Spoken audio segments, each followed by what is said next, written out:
Objectif de l'instrumentalisation des personnes, des technologies de surveillance et de contrôle mental vers un harcèlement global.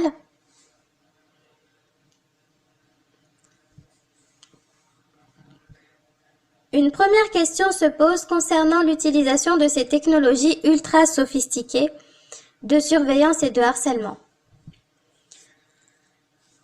Est-ce que ces technologies sont utilisées pour le harcèlement en réseau ou bien est-ce le harcèlement en réseau qui fournit des cibles cobayes à l'expérimentation de ces technologies, parmi lesquelles se trouvent les psychotechnologies?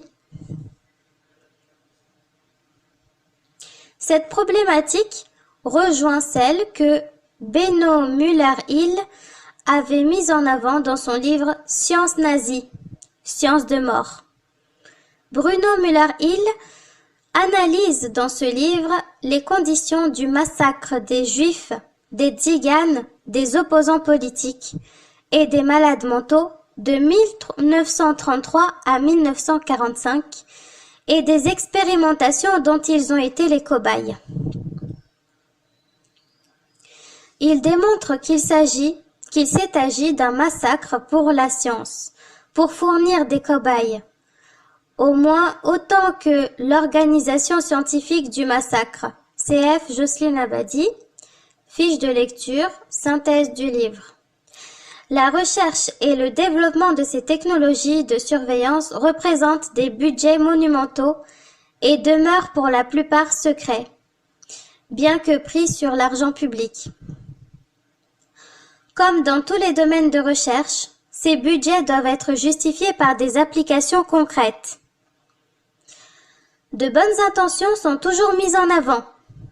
Compenser des fonctionnalités perdues par des handicapés ou des accidentés, augmenter les potentiels humains, traquer les délinquants et les terroristes.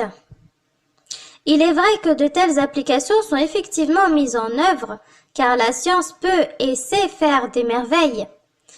Le problème est qu'il ne s'agit que de la partie apparente de l'iceberg, et ces applications séduisantes sont également utilisées et communiquées au titre de la propagande.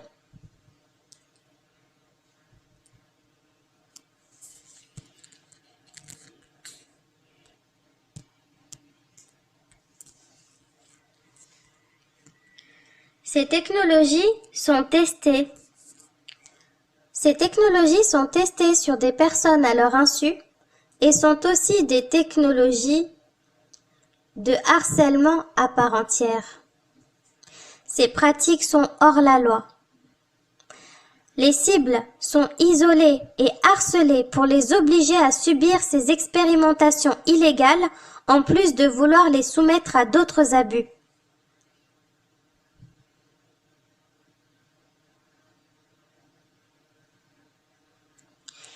Les personnes ciblées le sont aussi parce que les lois relatives au consentement dans les expérimentations ne sont pas respectées dans leur cas.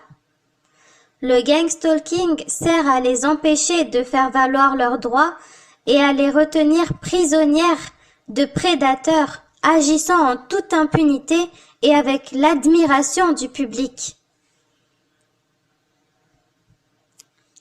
Cependant, il faudrait avoir la naïveté d'un enfant en bas âge pour croire que l'usage de ces technologies est réservé pour une poignée de personnes. Que ce soit au regard des sommes monumentales qui sont investies qu'au regard des potentiels qu'elles offrent. Mon hypothèse est qu'elles sont utilisées pour dominer et exploiter les populations et qu'elles sont mises en application par étapes, en commençant par des personnes isolées.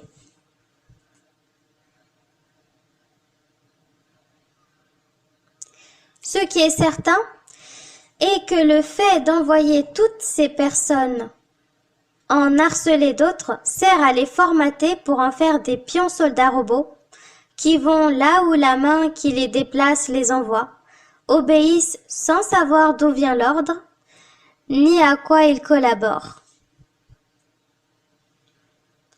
Une armée de pions est déjà en place.